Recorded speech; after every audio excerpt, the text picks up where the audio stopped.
Shalom Indonesia, Salam Nusantara. Dari Sabang sampai Merauke, dari Miangas sampai Pulau Rote. Mucho gusto, bapak-bapak, ibu-ibu, saudara-saudari kekasih, para pemirsa, opung, oma, engkong, mbah, sopu, sobo, kakek, opung, papu, ya, cece, titi, koko, semua, dan tulang-tulang, amang buru, namburu, juga bapak tua, bapak muda, inang tua, inang muda, lai itu, abang, akang, adik-adik, kakak, semuanya. Tuhan Yesus memberkati. Saya sayang kepada Anda, mengasihi Anda, dan tapi Tuhan Yesus jauh lebih mengasihi Anda karena Tuhan lebih untuk bisa mengaturkan yang terbaik bagi Anda. Puji nama Tuhan. Dan firman Allah di pagi hari yang indah ini terambil dalam Lukas 12 ayat 13 sampai dengan 21. Tapi saya akan bacakan ayat yang bagian atas. Dikatakan, seorang dari banyak orang itu berkata kepada Yesus, Guru, katakanlah kepada saudaraku supaya berbagi warisan dengan aku. Tapi Yesus berkata kepadanya, saudara, siapakah yang telah mengangkat aku menjadi hak atau pengantara atas kamu? Katanya lagi kepada mereka, berjaga-jagalah dan waspadalah terhadap ketamakan, sebab walau seorang berlimpah-limpah hartanya, hidupnya tidak tergantung pada kekayaannya itu. Puji nama Tuhan, bahwa dikatakan oleh Alkitab, ini adalah tentang orang kaya yang bodoh. Kalau kita baca selanjutnya, bagaimana orang kaya yang bodoh itu, ini bagian kedua ya. Nah, kalau kemarin pagi itu yang pertama, ini orang kaya yang bodoh, part 2 ya. Jadi di sini kita bisa melihat Tuhan mau supaya orang kaya itu ya sebenarnya maunya melakukan apa yang baik di mata Tuhan, apa yang berkenan di mata Tuhan. Tetapi ada orang-orang kaya yang bodoh itu, dia tidak mau dengar siapa saja. Yang penting dia dengar dirinya sendiri, dia dengar hatinya sendiri, dia dengar perasaannya sendiri. Dia tidak mau dengar siapa-siapa, dia tidak mau kaya di hadapan Allah. Orang kaya yang bodoh itu hanya mendengar dirinya sendiri. Itu sebabnya orang kaya yang bodoh, mengapa dikatakan orang kaya yang bodoh? Ia tidak mau berbagi dengan saudaranya sendiri. Itu yang pertama. Jadi orang kaya yang bodoh, ia tidak mau berbagi sama siapapun, bahkan terhadap saudaranya sendiri. Karena apa? Keinginan yang begitu luar biasa untuk memiliki harta, sekalipun saudaranya tidak memiliki apa-apa. Bahkan kata firman Allah, bahwa supaya Tuhan menyuruh saudaranya itu berbagi dengan dia. Tetapi Yesus tidak akan melakukan itu karena ya dia bukan untuk itu datang ya. Tetapi yang Yesus katakan bahwa orang kaya yang bodoh itu adalah orang yang tak mau berbagi dengan saudaranya sendiri. Jadi kalau firman Allah katakan bahwa orang yang tidak mau berbagi dengan saudaranya sendiri, yang tidak mengasihi saudaranya sendiri, ya sama dengan pembunuh. Dan itulah sebabnya ia dikatakan orang bodoh. Harta dianggap menjadi nomor satu, harta dianggap menjadi bagian yang tidak terpisahkan dari dirinya. Kalau harta tidak boleh berpisah, saudara boleh berpisah, siapa saja boleh berpisah, bahkan Tuhan boleh berpisah dengan dia. Asal harta jangan berpisah dengan dia. Itu sesuatu yang bodoh memang. Lalu yang kedua kata firman Allah, ia hidup tamak. Jadi orang kaya yang bodoh itu ya tidak mau tahu Tuhan, tidak mau tahu siapapun itu. Ia hanya mau hidup untuk dirinya. Ia sangat tamak. Udah ada, mau ngumpul lagi, tidak pernah puas. Ya, ia hidup tidak pernah puas dengan segala apa yang Tuhan anugerahkan kepadanya. Mau lagi, udah mau ada ini, mau itu, sudah ada itu, mau sana, yang sudah ada sana, mau sini, sudah ada sini, mau sana. Dia bekerjanya ngumpul aja, ya. Bahkan mau halal atau tidak halal, yang penting harta, harta, harta, harta, harta, harta. Itu namanya orang kaya yang bodoh. Orang kaya yang bodoh satu kali akan menyesal dalam hidupnya. Ya, tapi biarkan saja orang kaya yang seperti itu. Tamak. Ya, tidak mau peduli dengan lingkungan.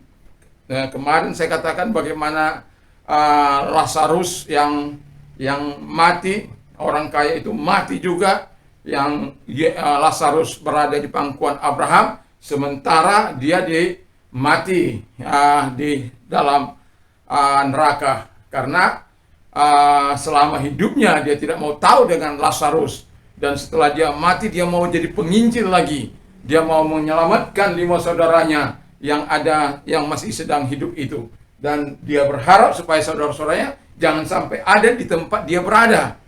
Dan itu sebabnya dia minta kepada Bapak Abraham untuk melakukannya.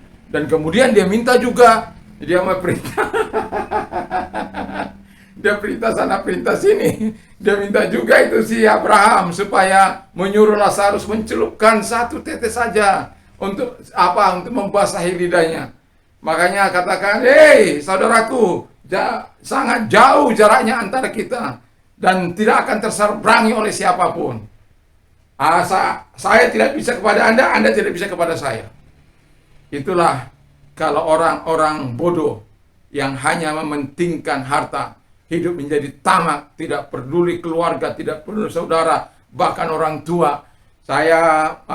Kita lihat bagaimana ada di Jawa sana, bagaimana ada orang yang membunuh saudara-saudaranya hanya karena harta.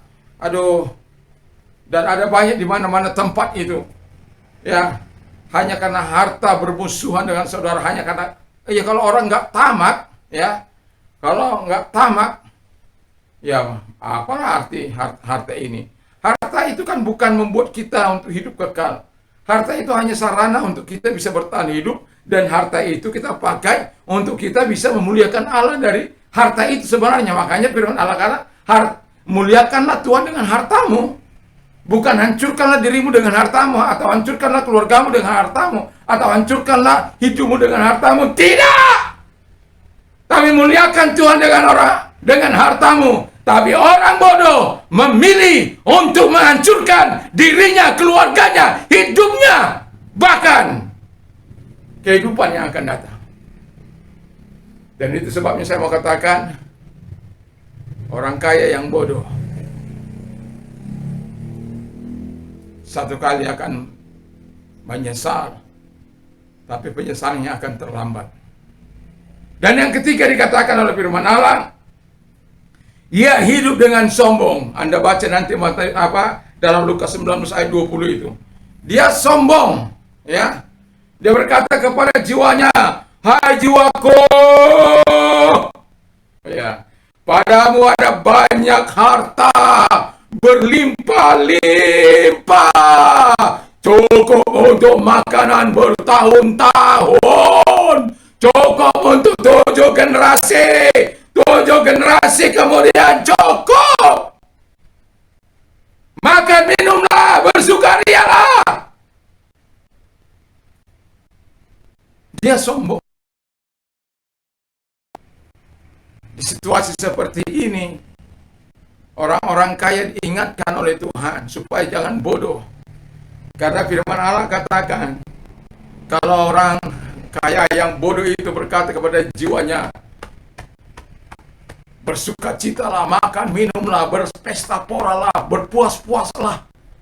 Tapi Tuhan katakan, hai engkau orang bodoh, yang mengatakan menghimpun harta begitu luar biasa, sampai lumbung-lumbung diperbesar, atau uangnya, depositonya, uangnya di bank, dan lain sebagainya, bisa membeli itu dan sana, bisa melakukan ini dan itu, tetapi sangat tidak pernah memperdulikan sesamanya. Dan Tuhan katakan satu kali kepada dia berkata kepada orang yang kaya yang bodoh ini, hai, Allah berkata kepada orang bodoh, malam ini juga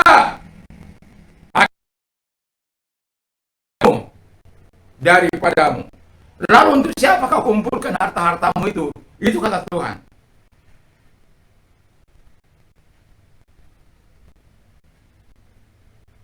Dia katanya, aku untuk menghimpun harta untuk diriku sendiri. Orang yang menghimpun hartanya untuk dirinya sendiri, kata firman Allah, miskin di hadapan Tuhan. Anda tidak menjadi masalah kalau miskin Anda di hadapan karena Anda perbuatan-perbuatan Anda hidup poya-poya, Anda hidup punya segalanya, Anda tidak melakukan apa yang berkenan di hadapan Allah, Anda miskin dan tidak layak untuk bisa masuk ke dalam kerajaan Allah. Dan itulah sebabnya kalau Tuhan mengambil nyawa kita dalam situasi yang seperti itu, betapa malangnya kehidupan kita, betapa sedihnya kehidupan ini, betapa hancur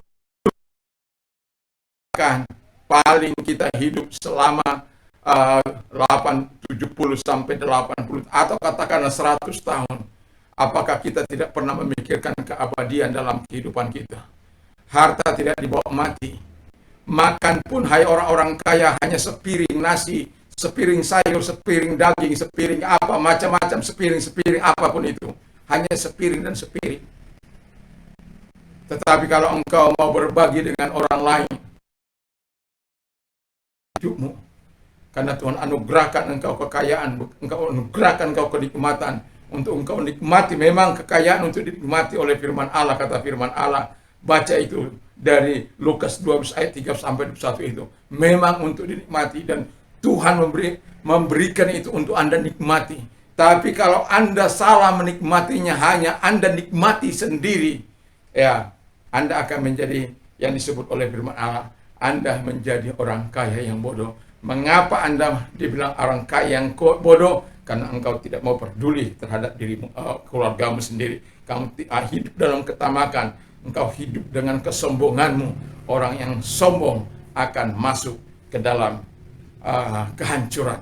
Dan ketika engkau mau seperti orang kaya yang bersama dengan yang ada di neraka itu, meminta pertolongan kepada Abraham, dan itu tidak akan pernah mungkin terjadi. Karena sudah ada firman Allah, sudah ada Tuhan, sudah ada Dia yang mengingatkan kita untuk hidup. Jadi kalau engkau diberkati, percayalah, kalau engkau memiliki banyak harta, kamu ditolong untuk menolong, diberkati untuk memberkati, diberi untuk memberi, engkau kaya untuk bisa menjadi kaya dan menjadi saluran berkat. Itu yang Tuhan harapkan. Jangan pilih menjadi orang kaya yang bodoh dalam hidup ini. Mari kita berdoa. Kami bersyukur, berterima kasih kepadamu Tuhan. Mari Engkau nyatakan kebaikan firman bagi kami semuanya, sehingga kami tidak memilih untuk menjadi orang kaya yang bodoh, tapi kami melakukan apa yang berkehendak di hadapan Tuhan. Bapa, kami berdoa bagi pemerintah kami, Engkau berkati pemerintah kami Tuhan. Kau nyatakan kebaikan-Mu, kemurahan bagi pemerintah kami, khususnya Presiden dan Wakil Presiden. Engkau berikan hikmat akan bulit dalam menjalankan roda pemerintahan di negeri ini, sehingga dengan hikmat yang Tuhan berikan kepadanya, Tuhan, dia bisa membawa Indonesia ini keluar dari segala kesusahan akibat pandemi ini, Bapa di surga. Dan para menteri, para pejabat, dan juga Tuhan Yesus, para gubernur, para bupati, wali kota, camat, lurah, RT, semua diberkati oleh Tuhan. Gereja-gereja Tuhan juga diberkati oleh Tuhan. Tuhan Bapa di surga, kami juga berdoa bagi gereja-gereja sahabat-sahabat kami di mana mereka melayani. Kami juga berdoa bagi mereka yang Tuhan Yesus, gereja Pantekosta kami serahkan dalam tangan Tuhan. Umat-Mu juga diberkati oleh Tuhan. Bapa di dalam surga, pandemi ini kami tahu membawa banyak kesusahan, tetapi bagi kami orang-orang yang percaya, bagi kami orang-orang beriman, selalu ada jalan keluar, selalu ada jalan yang Kau berikan ketika kami bertekun, ketika kami berdoa, ketika kami bersungguh-sungguh menyatakan isi hati kami dan kehendak kami, bahwa Tuhan adalah Tuhan yang Maha Kuasa, dan Engkau punya cara untuk menolong kami. Engkau punya cara satu macam cara Engkau punya untuk menolong kami yang berharap dan bersandar kepadamu. Terima kasih Tuhan, dan kami percaya itu sebab kami masih melihat dalam hidup kami, dalam kehidupan banyak orang percaya yang berikan kesaksian mereka. Terima kasih Bapa di surga, terima kasih, dan biarkan kami terus gandol Gusti, biarkan kami terus Tuhan berharap terus kepadamu, dan kami berdoa bagi mereka-mereka yang Kau percayakan memiliki harta yang lebih. Tuhan, kami berdoa kepada mereka supaya roh belas kasihan Tuhan ada dalam kehidupan mereka. Mereka tidak menghimpun hartanya untuk dirinya sendiri yang mengakibatkan kematian kekal selama-lamanya dalam kehidupan mereka. Sehingga Tuhan, kami sebenarnya tidak mengharapkan orang-orang yang kaya itu hidup dalam kehancuran, dalam kematian kekal, tapi kami mengharapkan mereka bisa menikmati kekayaan Allah itu dan sembari memberikan juga nikmat anugerah yang Tuhan berikan kepada mereka, dan mereka bisa menjadi saluran berkat bagi banyak orang, seperti keluarga Pak Akidi Tio. Tuhan Bapa di surga, ada banyak keluarga-keluarga yang menyatakan kebaikan-kebaikannya bagi anak bangsa ini Tuhan, dan makin banyaklah kami berdoa supaya Tuhan banyak orang yang akan melakukan hal-hal yang baik, bukan pamer harta dengan di media sosial, tapi mereka Tuhan tidak berbuat apa-apa. Mereka hanya menunjukkan harta mereka. Mereka hanya mengumpulkan bagi diri mereka sendiri. Mereka tidak tahu berbagi dengan sesamanya. Situasi dan kondisi anak bangsa yang saat seperti ini Tuhan, biarkan kami juga turut prihatin, biarkan kami juga turut merasakan. Sekalipun mungkin kami tidak merasakan karena kami punya semuanya, setidak-tidaknya dengan kami bisa merasakan keadaan orang lain, kesusahan orang lain, maka kami bisa berbagi dengan apa yang Tuhan telah anugerahkan kepada kami, dan nikmat yang Tuhan berikan bagi kami untuk kami nikmati. Dan biarlah kami bisa berbagi agar orang lain juga yang susah, yang menderita, bisa menikmatinya, sehingga kami tidak menyesal seperti orang kaya yang kaya raya yang luar biasa, yang kerjanya pesta pora, tapi pada waktu mati Lazarus juga mati, tapi beda tempat mereka. Dan itulah sebabnya Tuhan, yang si Lazarus yang selama hidupnya menderita, tapi masuk dalam kemuliaan Bapa, yang kaya raya menikmati hidupnya selama di muka bumi ini, tapi akhirnya mengalami kematian untuk selama-lamanya. Bahkan firman Allah katakan, semasa di dunia engkau sudah menikmati kenikmatan, dan saat ini Lazarus yang menikmati kekekalan abadi itu, kenikmatan abadi itu. Itulah sebabnya Tuhan, biarkan orang-orang kaya tidak memilih menjadi orang-orang kaya bodoh, tetapi mereka memilih menjadi orang-orang yang tahu berbagi dengan apa yang sudah Engkau anugerahkan kepada mereka. Terima kasih Bapa di surga, dan kami juga berdoa Tuhan, agar Engkau Allah Bapa di surga menyatakan kebaikan bagi orang-orang yang sakit. Kalau engkau yang sakit COVID, taruh tanganmu di atas kepala, dan engkau yang sakit apapun, taruh tanganmu di tempat yang sakit. Bapa di surga, kami juga berdoa bagi mereka-mereka yang sakit COVID, dan terima kasih kalau Tuhan menyatakan kebaikan-kebaikan, menarik roh maut itu secara Tuhan, kami yakin terus engkau akan menyatakan kebaikan bagi mereka yang sakit COVID, dan engkau mau menyembuhkan mereka dalam nama Tuhan Yesus Kristus. Mari Tuhan, bagi mereka yang sakit COVID, yang menumpangkan tangan atas kepala mereka, tumpangkan tangan atas kepala mereka di dalam nama Tuhan Yesus. Dan mereka-mereka yang sakit dari Sabang sampai Merauke yang COVID, dalam nama Yesus engkau sembuhkan mereka, engkau sembuhkan mereka, engkau sembuhkan mereka. Tarik roh maut itu dari mereka Tuhan, dalam nama Tuhan Yesus Kristus, sehingga mereka sembuh, namamu dipuji dan dipermuliakan. Dan bagi mereka-mereka yang sakit Tuhan, belas kasihan Tuhan datang kepada mereka, kebaikan Tuhan datang kepada mereka, pertolongan Tuhan datang juga kepada mereka, dalam nama Tuhan Yesus. Yakinlah dan percayalah bahwa Tuhan mau engkau sembuh, Tuhan mau, Tuhan bersedia engkau sembuh. Di dalam nama Tuhan Yesus Kristus, segala sakit penyakit yang mereka derita Tuhan, tolong di dalam nama Tuhan Yesus. Sembuhlah engkau oleh kuasa Tuhan, sembuhlah engkau oleh bilur-bilur Yesus, dalam nama Tuhan Yesus Kristus. Nyatakan kebaikanmu, nyatakan kuasamu kepada mereka Bapa di surga, dalam nama Yesus. Yang buta melihat, yang tuli mendengar, yang bisu berkata-kata, yang lumpuh berjalan, yang lepra tahir, kanker sembuh dalam nama Yesus, yang mandul sembuh, yang jantung kista stroke, dalam nama Yesus disembuhkan oleh Tuhan. Apapun sakit mereka disembuhkan, yang kena guna-guna disembuhkan oleh Tuhan. Dalam nama Tuhan Yesus Kristus. Terima kasih Bapa di surga, dan oleh bilur-bilur-Mu mereka telah sembuh. Terima kasih Tuhan, terima kasih. Engkau baik bagi mereka, Engkau mau Tuhan. Engkau baik, Engkau baik, Engkau baik. Engkau baik, Engkau baik bagi mereka Tuhan, Engkau baik bagi mereka. Terima kasih Tuhan Yesus, terima kasih Bapa, terima kasih Roh Kudus, terima kasih. Kami percaya kepadamu Tuhan pertolonganmu, dan Kau juga menolong bagi mereka-mereka yang bergerak di bidang medis.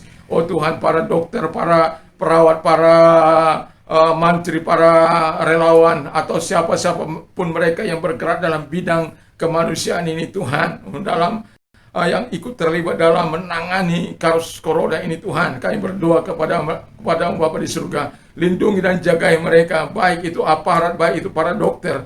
Tuhan, tolonglah supaya Tuhan menjagai mereka, berikan imun yang kuat dalam hidup mereka, sehingga mereka bisa memberikan yang terbaik untuk merawati orang-orang yang sakit Tuhan. Kalau ada orang mereka di antara mereka terpapar, sembuhkan juga mereka. Jangan ada tangisan, jangan lagi ada jeritan dari hidup mereka yang kena COVID Bapa di surga. Terima kasih Bapa, terima kasih Roh Kudus. Belas kasihan-Mu juga datang kepada mereka Tuhan. Terima kasih, Engkau baik, Engkau baik, Engkau baik Tuhan. Terima kasih. Kemuliaan-Mu dinyatakan dalam hidup mereka. Pertolongan-Mu dinyatakan dalam hidup mereka. Berbelas kasihanlah Engkau Tuhan. Kepada siapa kami akan berseru kalau bukan kepada Tuhan? Dengan situasi kondisi yang dialami anak bangsa ini, kepedihan-kepedihan mereka, penderitaan mereka, ada banyak yang siap dan ada banyak juga yang tidak siap. Tuhan, kepada yang tidak siap kami mohon kemurahan-Mu Tuhan. Kalau Engkau orang yang berdampak, mari Engkau angkat tangan-Mu, dan Tuhan Yesus, mari Engkau lihat mereka-mereka yang berdampak oleh karena COVID ini Tuhan. Kami berdoa sehingga Tuhan menggenggam tangan mereka, menolong mereka Tuhan, memberkati mereka, sehingga mereka tidak melakukan jalan-jalan pintas dalam hidup mereka, melainkan mereka melakukan apa yang Kau kehendaki Engkau melakukannya bagi mereka Tuhan. Terima kasih Tuhan. Terima kasih Tuhan. Kami mendengar setiap hari ada banyak orang-orang melakukan apa yang jahat di mata Tuhan dengan situasi kondisi ini. Mungkin mereka membenarkan karena kami lapar, kami bisa melakukan apa saja, kalau tidak kami mati. Tapi Tuhan, itu bukanlah jalan Tuhan, itu jalan setan, jalan-jalan yang melawan Tuhan. Oh Tuhan, tolong mereka, itu sebabnya Tuhan, datang kepada mereka, baptiskan mereka dengan kuasa Roh Kudus. Tolong mereka Tuhan, dalam nama Tuhan Yesus. Mereka-mereka yang berdampak ini Tuhan, tolong semuanya ditolong oleh Tuhan, baik dalam persoalan ekonomi mereka, usaha mereka, pekerjaan mereka, bisnis mereka, utang piutang mereka Tuhan. Dalam nama Tuhan Yesus Kristus, Engkau Tuhan yang dimuliakan, Tuhan agungkan. Kami bisa melihat kebaikan-kebaikan Tuhan. Kami bisa melihat kemurahan Tuhan. Kami bisa melihat pemerahan Tuhan.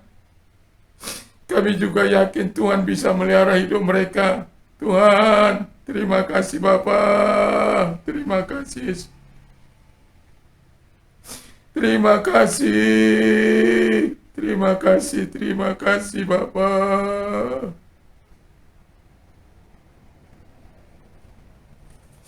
Datanglah kebaikan malam atas hidup mereka Tuhan. Dan mereka yang mau mengalami terobosan, kalau Engkau orangnya, taruh tangan-Mu di dada Bapa. Lihat juga mereka-mereka yang menaruh tangan mereka di dada.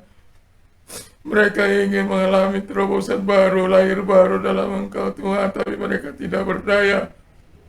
Tuhan, datang kepada mereka sama seperti Engkau datang kepada Saulus di kota menuju Damsyik Tuhan, di jalan menuju Damsyik. Tuhan, tolong mereka Tuhan, putuskan segala rantai dosa mereka dalam nama Tuhan Yesus.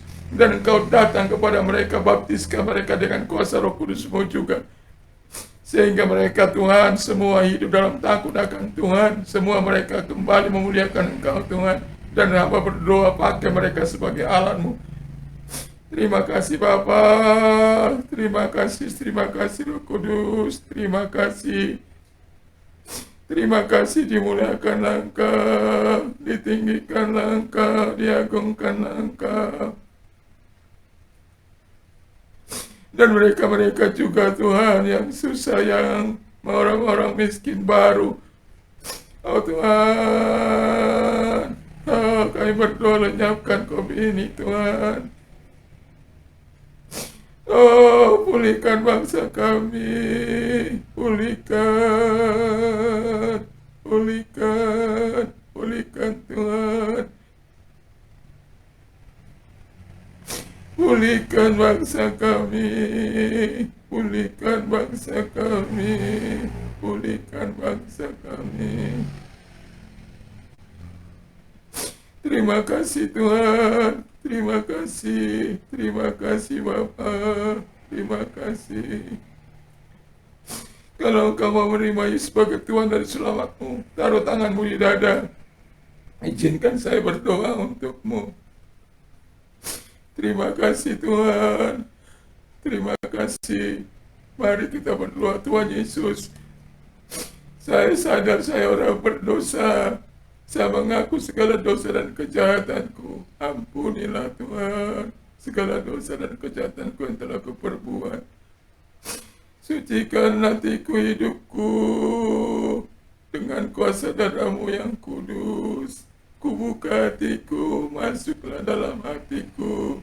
Bertindaklah, tinggallah, jadilah Tuhan, jadilah Juru Selamat. Oh Tuhan, dalam kehidupanku, ku percaya Kau telah menerima hidup yang kekal dan menjadi warga negara-Mu. Terima kasih Tuhan, terima kasih. Oh haleluya, haleluya. Oh, kepada mereka-mereka yang berimbas, kuatkan mereka, biarkan mereka sabar. Badai pasti berlalu Tuhan. Walau orang berkata banyak kali kepada saya, berkata kapan. Kami tahu Tuhan yang tahu kapan.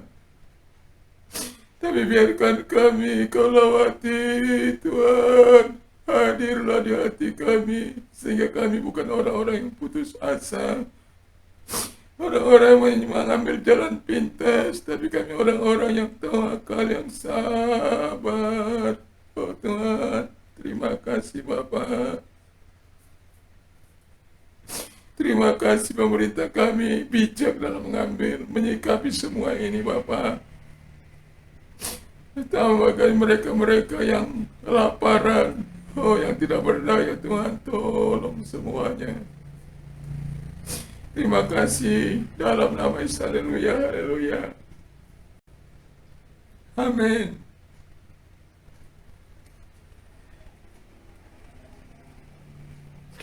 Puji nama Tuhan. Tuhan memberkati kita semuanya. Bagi yang sudah menerima Yesus sebagai Tuhan dan Juru Selamat, saya ucapkan selamat menjadi warga negara surga, dan rajinlah untuk datang mengikuti ibadah live streaming, atau kalau nanti sudah dalam keadaan normal, Anda bisa menghadiri, saran saya Anda bisa menghadiri gereja-gereja terdekat di mana Anda tinggal. Tuhan Yesus, bagi Anda yang sudah mengalami pertolongan Tuhan, kebaikan Tuhan, berkat, saksikan kepada saudara-saudara Anda yang lain. Puji nama Tuhan, damai sejahtera Allah yang melampaui segala akal akan melihat hati dan pikiran dalam Kristus Yesus. Berbahagialah orang yang mendengar, menyimpan, dan melakukan firman Allah dalam hidupnya. Iman timbul dari pendengaran firman Kristus. Apa saja yang orang lain ingin lakukan kepadamu, lakukan jugalah demikian. Allahku akan mencukupi segala kebutuhan menurut kekayaan dan kemuliaan dalam Kristus Yesus. Haleluya. Tuhan memberkati. Apa saja yang kau doakan, percayalah bahwa kau sudah menerimanya, maka hal itu akan diberikan kepadamu. Tertawalah dengan orang, tertawa atau bersukacitalah dengan orang bersukacita, menangislah dengan orang yang menangis. Segala perkara dapat kutanggung dalam Dia yang memberikan kekuatan kepadaku.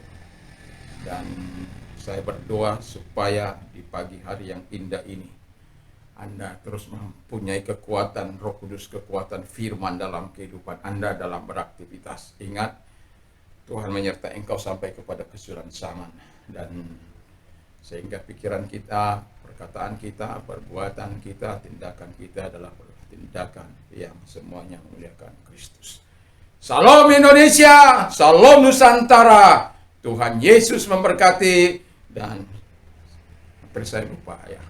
Jangan lupa kalau Anda keluar pagi ini, pakailah ya, mari kita mentaati prokes 5M, yaitu yang pertama, gunakan masker, lalu cuci tangan, lalu menjaga jarak, lalu kemudian ya apa itu namanya, menjauhi kerumunan, mengurangi mobilitas. Yang keenam, yang tidak kalah pentingnya, yaitu berdoa supaya Tuhan menjaga kita, menjaga keluargamu, menjaga semuanya, menjaga bangsa ini. Dan haleluya ya, dengan kita berdoa kita bisa menjangkau dunia dan bisa meminta pertolongan dari Tuhan supaya kita tetap dapat melaksanakan tugas-tugas. Bagi Anda yang belum vaksin, segera vaksin supaya kita memiliki herd community, kekebalan berkelompok, supaya virus ini tidak merajalela atas kehidupan manusia. Tuhan Yesus memberkati kita. Nikmati kasih dan kuasa dan jamahan Allah dalam hidup. Haleluya, haleluya.